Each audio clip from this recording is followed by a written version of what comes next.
말씀은 굉장히 참 좋아하는 말씀입니다. 그래서 제목을 부활신앙으로 2025,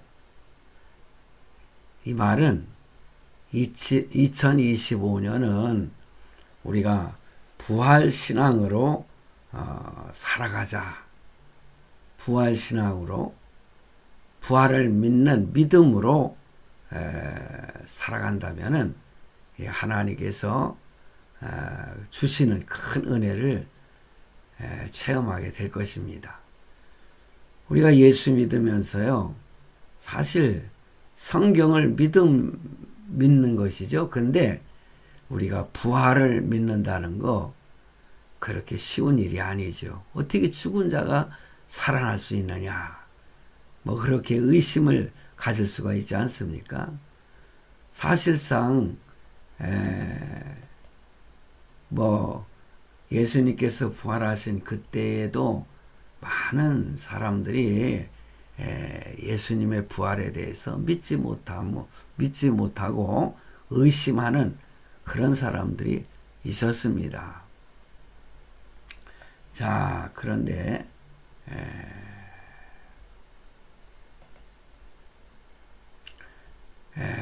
부활신앙, 그러니까는 예수님께서 탄생하셨을 때에 어떻게 동정녀 마리아에게 잉태가 되고 태어날 수가 있느냐. 참 이 보편적인 사람들의 입장에서 볼 때는 도저히 납득이 가지 않는 그런 말이지 않습니까? 그런데 그 사실에 대해서 성경이 기록한 것을 우리가 읽을 때에 그것이 믿어진다는 것이 얼마나 감사한지 몰라요. 많은 일들이 있지 않습니까? 믿지 못할, 정말 우리가 의심할 수 있는 보편적인 일반적인 생각으로 말미암아 의심할 수 있는 그런 성경 구절들이 많이 있어요. 그 중에 이 부활이라고 하는 것도 얼마나 참 의심할 수 있는 그러한 단어이지 않습니까? 그래서 이 부활이 믿어진다고 하는 거, 이거는 대단한 신앙이 아닐 수가 없습니다. 그러니까 오랜 동안 예수 믿으면서도 예수님의 부활에 대해서 믿지 못하는 그러한 사람들이 많이 있더라고요. 참으로 부활에 대해서, 예수님이 죽었다가 살아나셨다고 하는 부활에 대해서 믿지 못하면은 진정한 신앙인이라고 할 수가 있을까요? 그래서 저는 정말 13살 때 제가 예수를 믿기 시작했는데, 참 하나님의 은혜로 예수님의 탄생에 관한 것, 예수님의 그 죽었다가 다시 살아나신 그러한 모든 이 내용에 대해서, 복음에 대해서 믿게 되었을 때에 지금까지 한 번도 의심한 적이 없었다는 것이 참 기적이 아닐 수가 없어요. 제가 한평생을 살면서 참 감사하는 것은요, 제 믿음이 전혀 흔들리지 않았다고 하는 사실, 이것이 참 나에게는 기적이라, 그렇게 말씀을 드릴 수가 있어요. 그러니까는 제가 국민학교 6학년 때부터 예수를 믿었는데, 중학교 시절에 참 부흥회를 참 여러 군데를 찾아다니면서 참 지독하게 예수 믿는다고 저희 모친께서 저를 참 많이 핍박을 하고 그러셨는데, 그래도 흔들리지 않고 참 말씀을 믿었다고 하는 것. 언젠가도 제가 설교 때마다 그런 얘기를 합니다. 예수님께서 내가 50살이 될 때에 참 이 땅에 재림하신다면 얼마나 좋을까. 그러면서 기도 제목이요, 내가 50살이 될 때까지 그 전에 예수님께서 이 땅에 오셨으면 재림하셨으면 좋겠습니다. 그러면서 그때 부흥사들은요, 휴거에 대해서 많이 설교를 했거든요. 그러면 나는 죽음을 맛보지 않고 휴거할 수 있게 되니까 죽음을 맛보지 않는다는 것이 얼마나 행복한 일입니까? 죽음이라고 하는 것은 하나님의 저주가 아니겠습니까? 하나님의 심판이 아니겠습니까? 근데 내가 살아있을 때에 예수께서 재림하시면은 얼마나 좋을까? 그러면서 그 당시에도 어린 제가 참 부흥회 때 같이들 부르는 찬송이 있잖아요. 고대가라고 하는 거예요.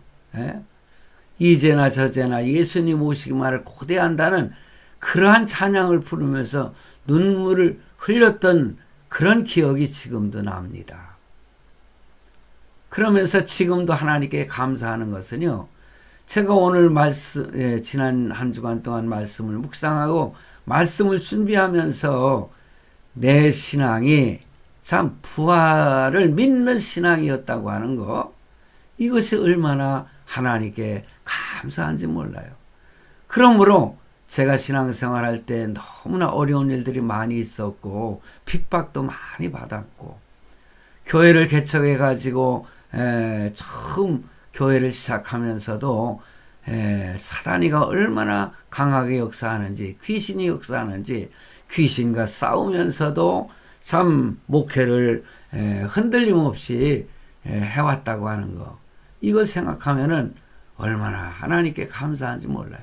그는 부활신앙이 있었기 때문에 나는 가능했다고 저는 믿거든요. 여러분, 아브라함이 이삭을 바치라고 했을 때에 아무런 말도 하지 아니하고 즉시 행동으로 옮겼던 것. 그래서 그를 데리고 모리아산으로 가서 거기다가 묶어놓고 칼로다가 자기 아들을 갖다가 참 각을 뜨려고 죽이려고 했던 그 신앙은 도대체 무슨 신앙인가? 하나님이 주실 때는 언제고 이렇게 아들을 갖다 제물로 바치라는 것은 무슨 뜻입니까? 하면서 혹시라도 반항하는 그런 마음이 있었다면은 하나님께서 믿음의 조상이라고 그를 칭하지 아니했을 거 아니겠습니까? 하나님께서 이렇게 바치라고 했을 때에는 분명히 살려주실 것이라고 하는 부활의 신앙이 있었기 때문에 아들을 제물로 참 이렇게 바칠 수 있는 그런 신앙으로 모리아산까지 걸어갔지 않겠습니까?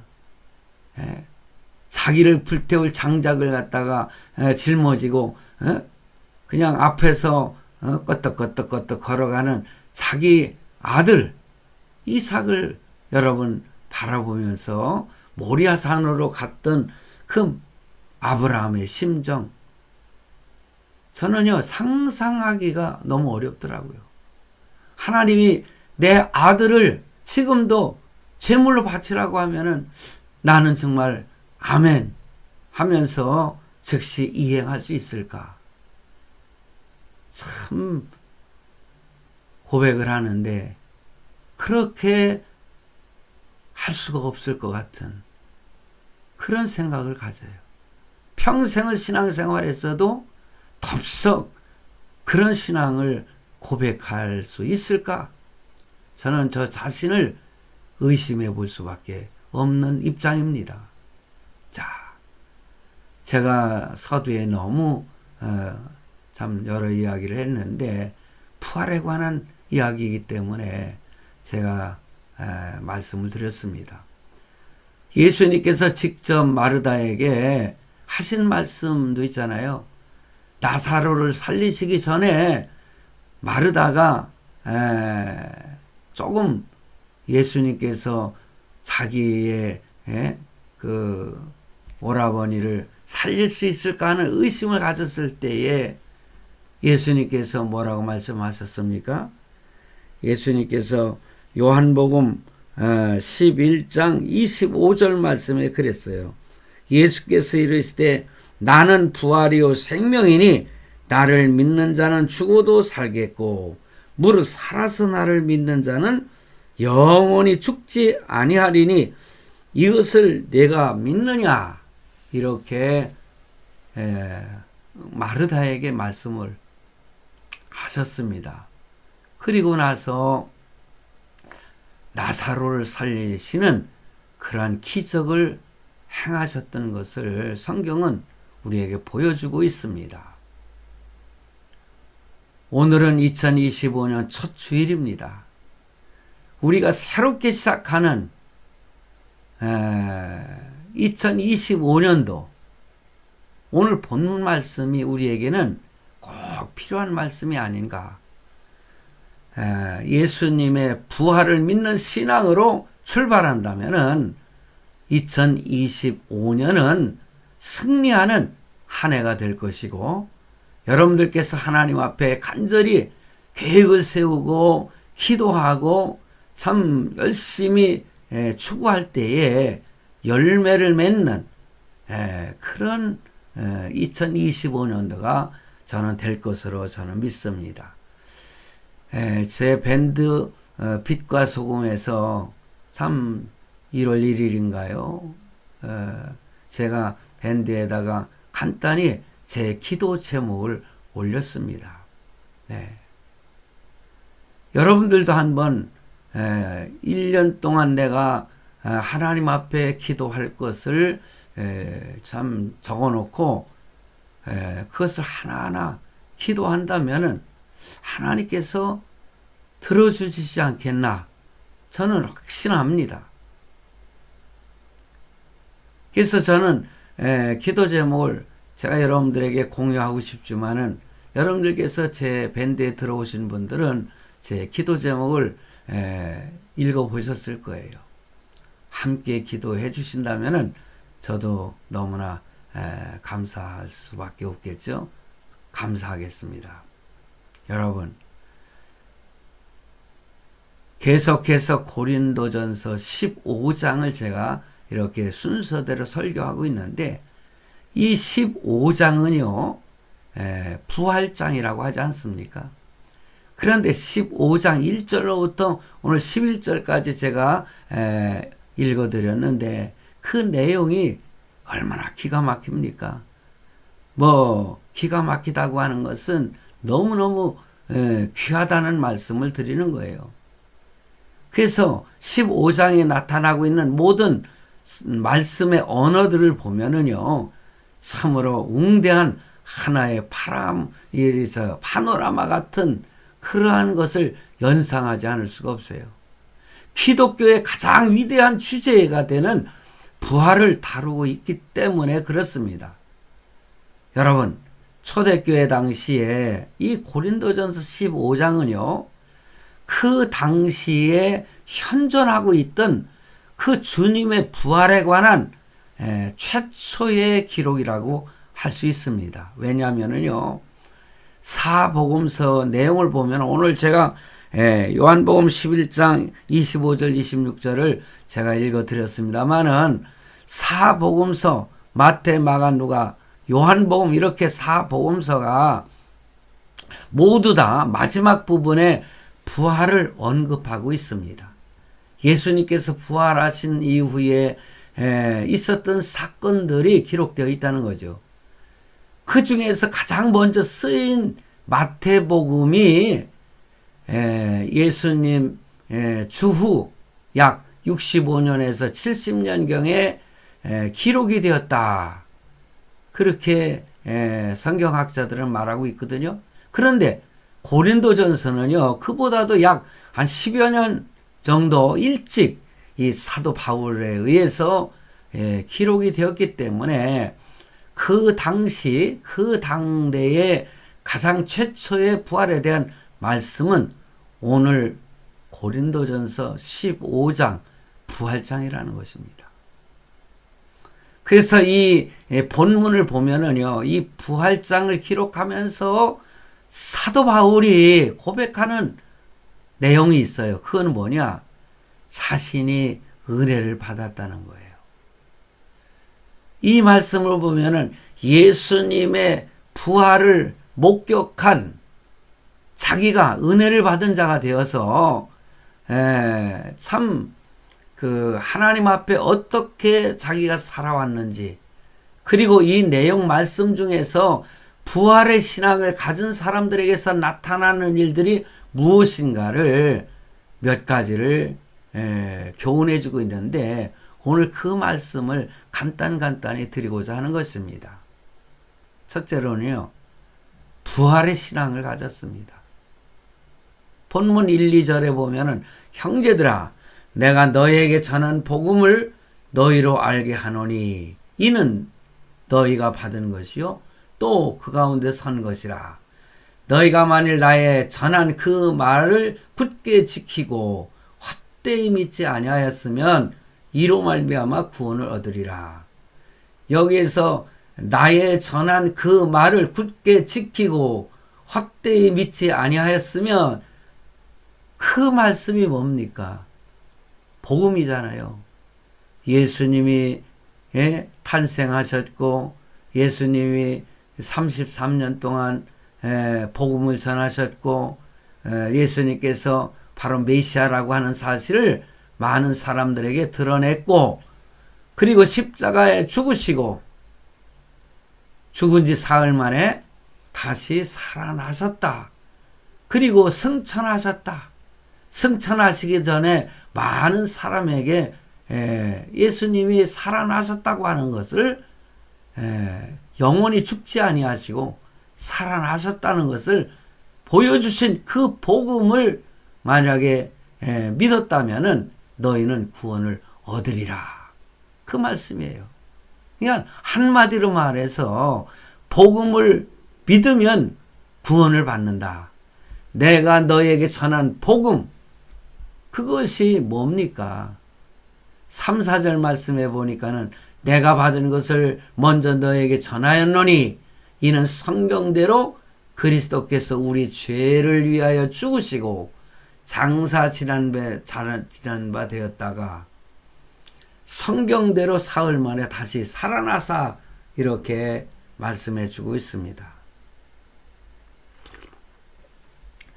그래서 복음의 핵심은 뭡니까? 예수님이 죽었다가 살아나셨다, 부활하셨다, 그 말씀인 것입니다.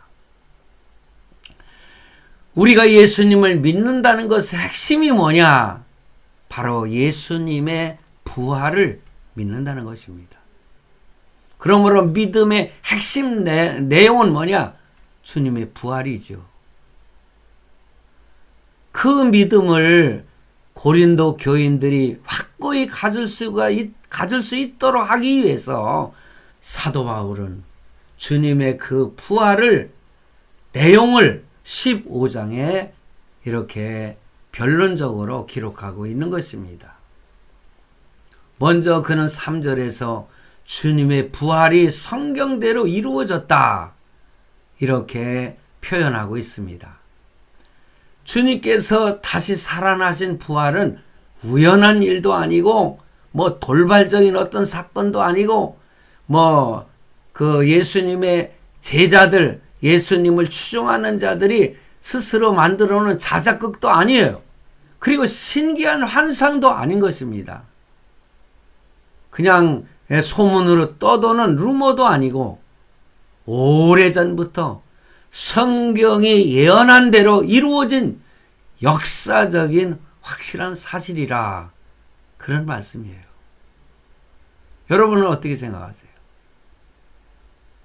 그 당시에도요, 이러한 우연한 일이다, 돌발적인 사건이다, 자작극이다, 제자들의 자작극이다, 신기한 환상을 본 것이다, 떠도는 거짓말, 루머다, 이런 식으로 생각하는 사람들이 있었습니다.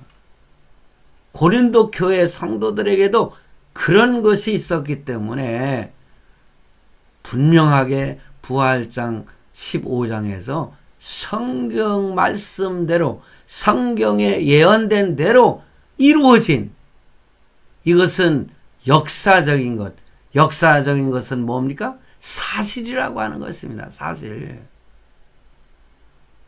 그래서 본문 5절과 7절 말씀에서 주님의 부활을 목격한 사람들이 많이 있다고 말하지 않습니까?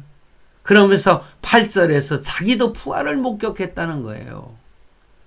그 사실을 통해서 참 만삭되지 못한 나에게도 마지막으로 예수님이 그 실체를 보여주셨다는 것입니다.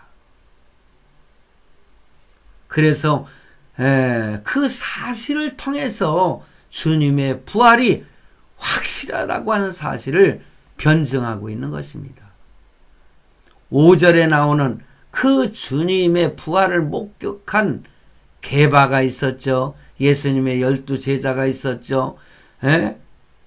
사도 요한만 제외가 됐었죠. 근데 제가 말씀을 잘못 전했는데 그 12제자 예수님을 12제자가 다 살아계신 부활하신 예수님을 보았는데 그 12제자가 요한만 제외하고 모두 순교를 했다는 사실이에요. 7절에 나오는 야고보 있죠. 그 야고보는요, 예수님의 제자 야고보가 아니에요. 주님의 친동생 야고보입니다. 그 친동생 야고보는 처음에는 예수님을 믿지 못했죠. 그러나 주님의 부활을 목격한 이후에 그는 변화가 돼서 예루살렘의 교회의 지도자가 되었고, 나중에 그 기록에 보면은요, 절벽으로 던져져 가지고 순교를 당했다는 거예요. 높은 절벽에서 그를 내던져서 죽였다는 겁니다. 그래서 8절에 나오는 사도 바울도 역시 순교를 했지 않습니까? 그 외에도 성경 역사에 기록되지 않은 수많은 이름 없는 예수님의 제자들이 순교를 했습니다. 여러분, 우리 한국에서 복음이 전해졌을 때에 많은 사람들이 참 순교를 당했죠. 처음에 그 순교자들 보니까는요, 그 드라마에도 그런 것이 나와요. 보면은 천주교인들이 있지 않습니까? 저 한강변에 가면은 절도대가 있지 않습니까? 거기 천주교인들이 예수 믿는다는 것 때문에 참 순교를 당한 그 수많은 사람들이 순교를 당함으로 인해서 그 순교의 피로 인하여 대한민국에 뭡니까? 기독교가 뿌리를 내리게 되었다는 거 아니겠습니까? 많은 선교사들이 순교를 당했고 순교를 당하면서 복음을 전함으로 인해서 대한민국의 우리 국민들이 예수를 믿게 되고 많은 핍박 중에서도 순교를 당하면서도 믿음을 지키고 그 피가 지금도 대한민국 산하에 참 뿌려졌기 때문에 여러분, 대한민국에 그 복음이 확산이 되었고 많은 사람들이 지금은 많은 사람들이 참 줄어들었다고 하는데 예전에는 1200만이 예수 믿는다 다 그랬었지 않습니까? 지금은 한 800만 정도 된다고 하는데 어찌됐든 참 아쉬운 일이 아닐 수가 없어요. 만약에 자유민주주의가 아니라면은 전체주의라든가 공산주의가 이 나라를 다스린다면은 어떻게 되겠습니까? 먼저 참 사형을 당할 사람들이 누구겠어요? 저 같은 목사들이 먼저 예전에 그 순교당한 단두대에 죽었던 사람들처럼 감옥에 가가지고요 사형당하지 않겠습니까? 예수 믿었다는 것 때문에. 그런데 요즘에 있잖아요, 목사라는 것들도요 완전히 그 자유민주주의를 부정하는 사회주의자들이나 전체주의자들이나 아니면 좌파나 거기에 빠져있는 목사들이 얼마나 많은지 몰라요.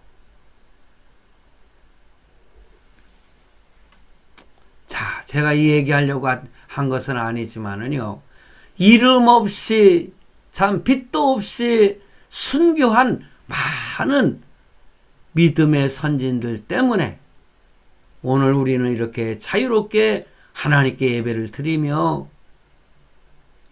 드리며 신앙생활 할 수 있게 됐다고 하는 거, 우리는 감사하지 않을 수가 없어요. 자, 그런데 예수님의 그 제자들이 어떻게 순교를 할 수가 있었느냐는 거예요. 예?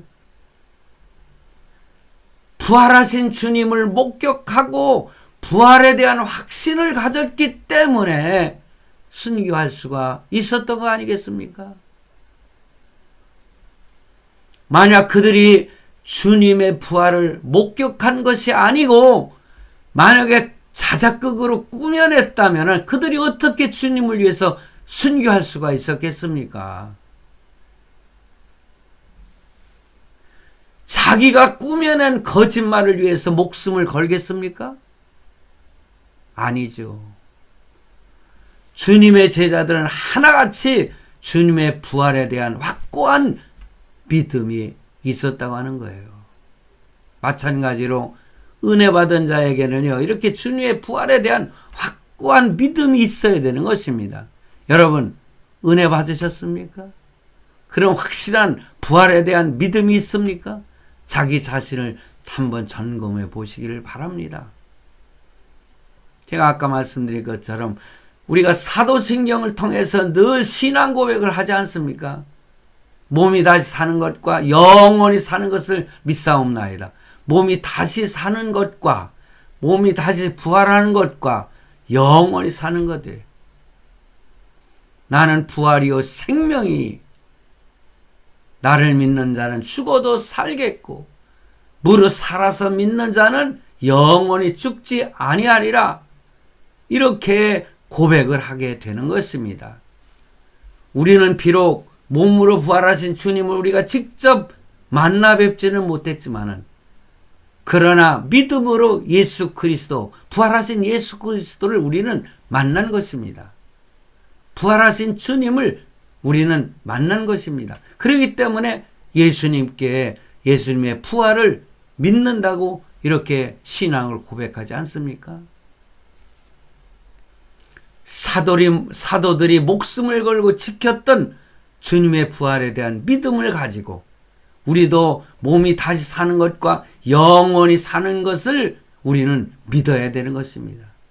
그처럼 주님이 부활하셨고 지금도 살아계시고 우리도 부활할 것이라고 하는 믿음, 바로 부활을 믿는 은혜 받은 자에게 있는 가장 중요한 내용이 아닐 수가 없죠.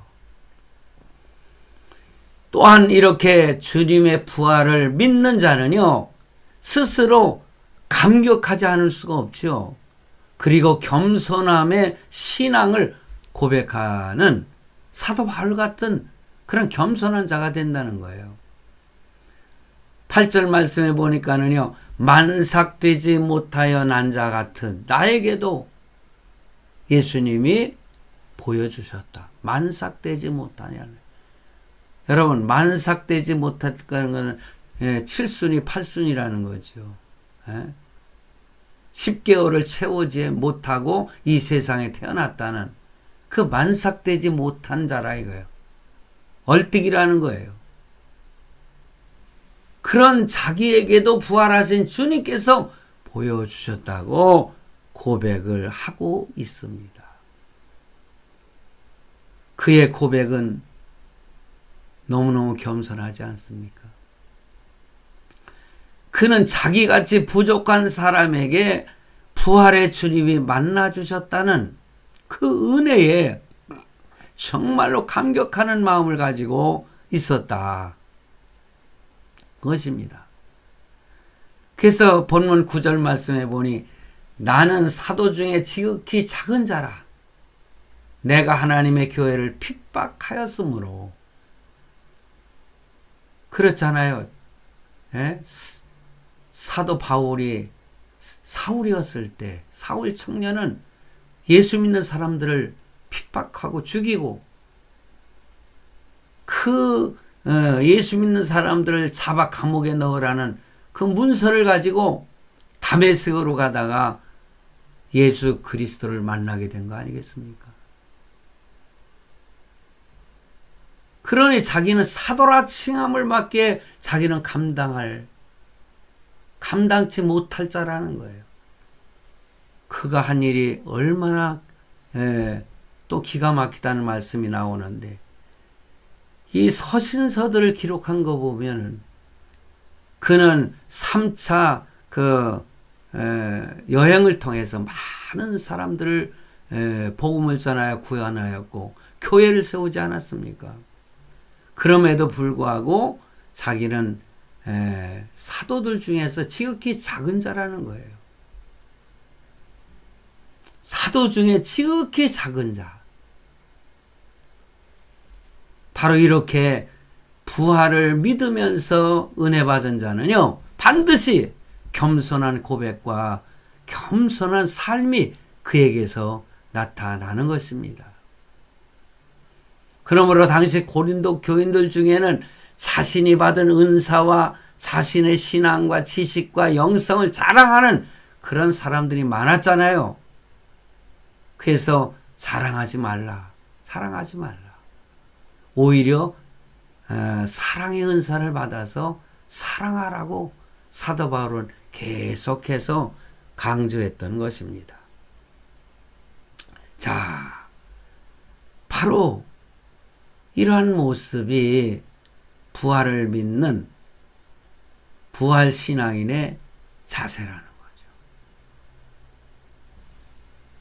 그러므로 진정 하나님의 축복과 은혜를 원한다면은 자랑을 절제하고 최대한 겸손해야 된다고 하는 것을 본문에서 배우게 됩니다. 뿐만 아니라 부활을 믿게 되면은요, 그런 신앙을 갖게 되면은 스스로 만족감을 갖게 되는 거예요. 스스로 부족함이 없다고 생각하는 거예요. 스스로 불만을 갖지 않는다는 것입니다. 본문 10절에 그랬잖아요. 그러나 나의 나된 것은 하나님의 은혜로 된 것이니 내게 주신 그의 은혜가 헛되지 아니하여 내가 모든 사도보다 더 많이 수고하였으나 내가 아니요 오직 나와 함께 하신 하나님의 은혜로라. 그렇습니다. 내가 무엇 좀 했다고 그래서 내 자랑만 하고, 그런데 그것은 내가 하는 것이 아니라 내 안에 계신 성령께서 나를 인도하셨고 하나님께서 은혜를 주셔서 사실은 하나님이 하시는 것입니다. 내가 전도를 많이 했어도 그것은 하나님이 전도하신 거예요. 그러므로 전도는 쉬운 거예요.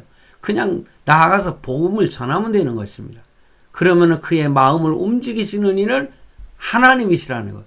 저도 개인 전도를 참 많이 했어요. 예? 사랑하는 내 친구에게도 복음을 전해서 그 친구는 지금도 저에게 감사하는 마음을 갖고 있다고 하더라고요. 자기에게 복음을 전해줬기 때문에 영원한 생명을 갖게 됐으니까. 그전에는 그래서 내가 개척을 하게 되면 평생 내가 섬기는 교회에서 자기도 평생 함께 섬기겠다고 하던 친구가 그렇습니다. 끝까지 나와 함께하는. 그래도 그것이 내가 한 것입니까? 아니죠. 하나님께서 그의 마음을 감동시키셨고 그가 예수를 고백하게 되고 구주로 고백하게 되고 지금까지도 믿음 생활 잘하고 있는 것입니다. 나의 나된 것은 하나님의 은혜로 되었다. 이렇게 겸손해야 되고 또 자기 만족을 가져야 됩니다. 만족감. 자신의 삶에 대한 만족감. 나의 나된 것은 하나님의 은혜인데 나의 모습, 현재의 모습을 하나님께서 그렇게 만드셨다는 거죠. 하나님은 결코 실수가 없으신 분이잖아요. 나의 부족한 부분도 하나님께서 있게 하셨다. 내가 부족한 것도 그것 때문에 수치스러울 이유가 없는 것입니다. 나는 나대로. 예. 사람들은 비교하기를 좋아하지 않습니까? 저도 참 그런 것이 안타까울 때가 많아요. 내 자신이 다른 사람들을 볼 때 이렇게 비교하면서 평가하고, 나는 그러지 말아야지 하면서도 한순간순간 사단에게 넘어가서 그런 평가를 내리고 그럴 때가 많이 있어요. 그러니 나는 죄인이 옳습니다. 주여 나를 불쌍히 여겨 주시옵소서. 이렇게 회개의 기도를 하지 않을 수가 없는 거예요.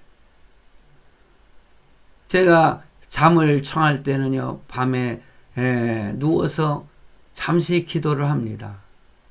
먼저 기도하는 것은 오늘 하루의 삶 속에 내가 하나님을 참 영광을 가려운 일이 있었다면 용서하여 주시옵소서.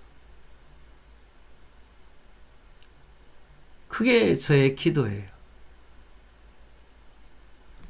하나님은 나 자신도요, 다른 사람과 비교해 가면서 나도 저렇게 됐으면 좋겠다 하는 그런 어떤 바람과 소망은 좋지만은 그것을 욕심을 가지고 짓밟으려고 하고 시기와 질투하고 한다면은 그런 진정한 부활신앙을 소유한 성도가 아니지 않습니까?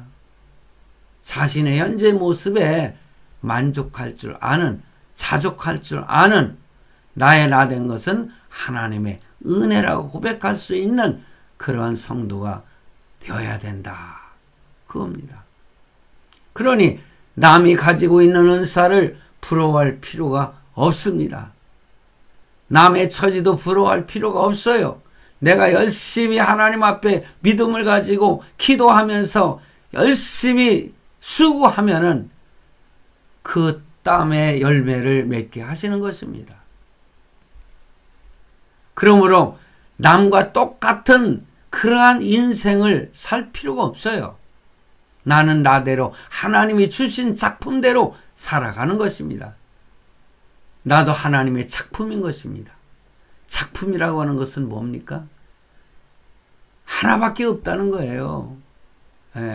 그래서 그 어떤 상품에도 있잖아요. 뭐 단품이 되었다.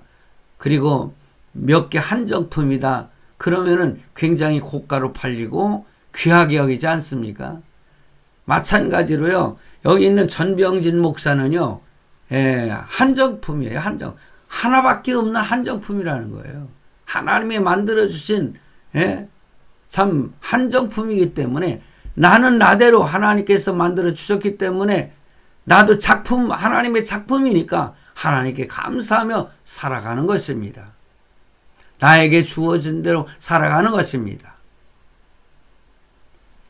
물질이 있으면 있는 대로, 없으면 없는 대로 하나님께 그것으로 감사하면서 스스로 자족하면서, 그러나 우리가 땀을 흘려야 되죠.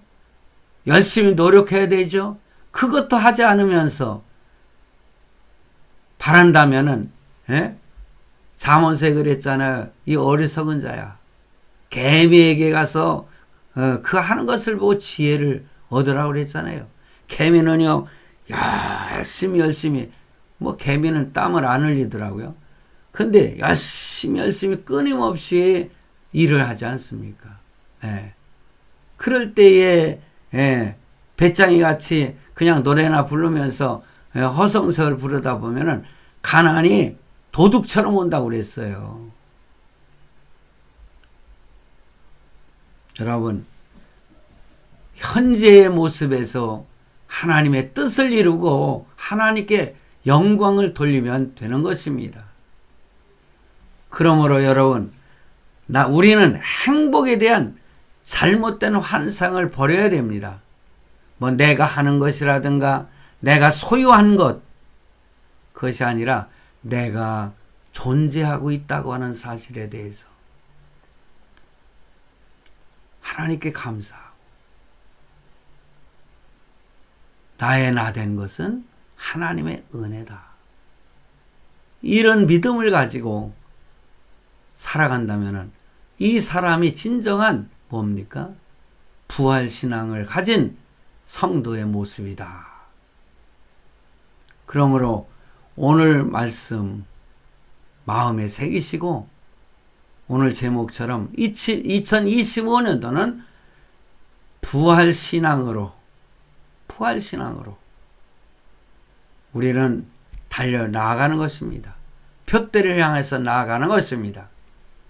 금년 하나님께 기도하는 기도 제목이 꼭 성취되기를 주님의 이름으로 축원합니다. 기도하시겠습니다.